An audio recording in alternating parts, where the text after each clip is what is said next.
Hey everybody, in 2 minutes, exactly 1 year ago, Deathly Hallows came out.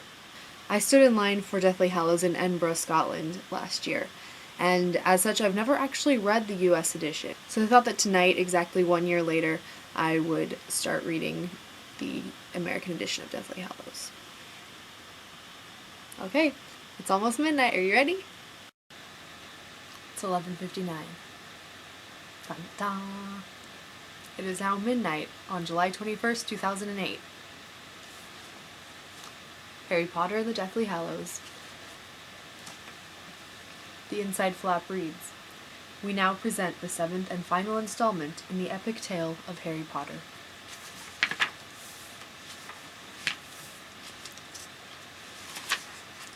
Harry Potter and the Deathly Hallows by J.K. Rowling.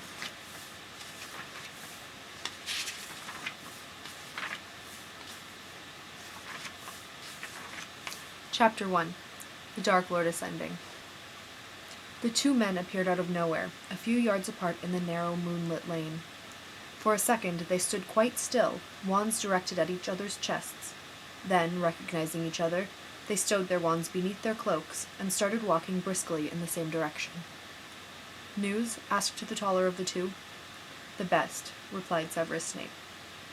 The lane was bordered on the left by wild, low-growing brambles, on the right by a high, neatly manicured hedge.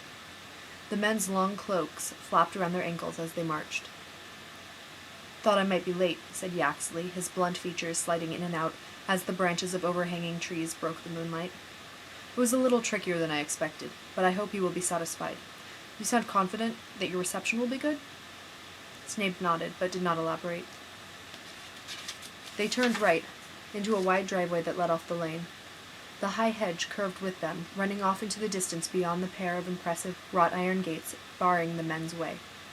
Neither of them broke step.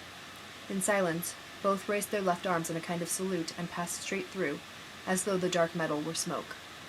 The yew hedges muffled the sound of the men's footsteps. There was a rustle somewhere to their right.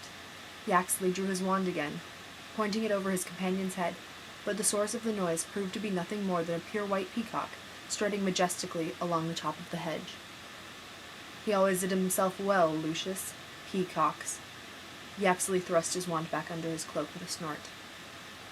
A handsome manor house grew out of the darkness at the end of the straight drive, lights glinting in the diamond-paned downstairs windows.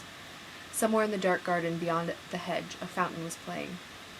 Gravel cracked beneath their feet as Snape and Yaxley sped toward the front door, which swung inward at their approach, though nobody had visibly opened it.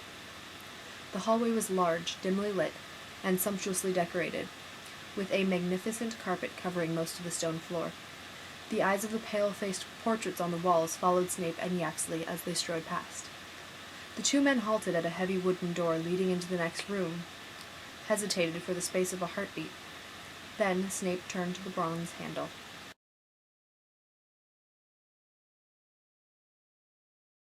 "1 year ago I was in downtown Edinburgh,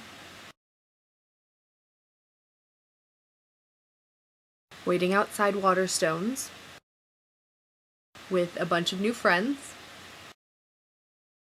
some of which had been on the MuggleNet fan tour that Magical Tours put on the week before.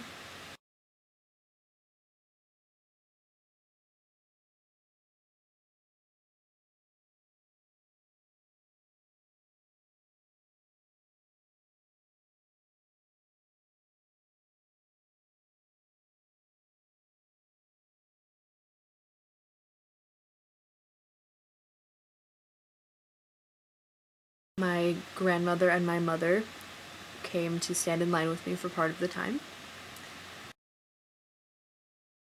When we got inside, it was decorated fantastically.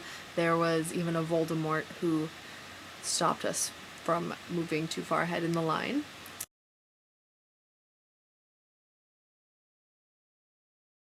And after we got the book, those of us who had been on the tour got together for a group picture, and then we all plugged our ears and ran for the taxis before people could spoil the ending for us. And I sat in the bed and breakfast with the door locked until I was done, only coming out very briefly for breakfast. So I want to hear all of your Deathly Hallows release stories and your thoughts about how it's been a year since the book release. So either comment on this video or make a video response or something so that I can hear all your stories. I need to reminisce a bit. I'm in a sappy mood, what can I say?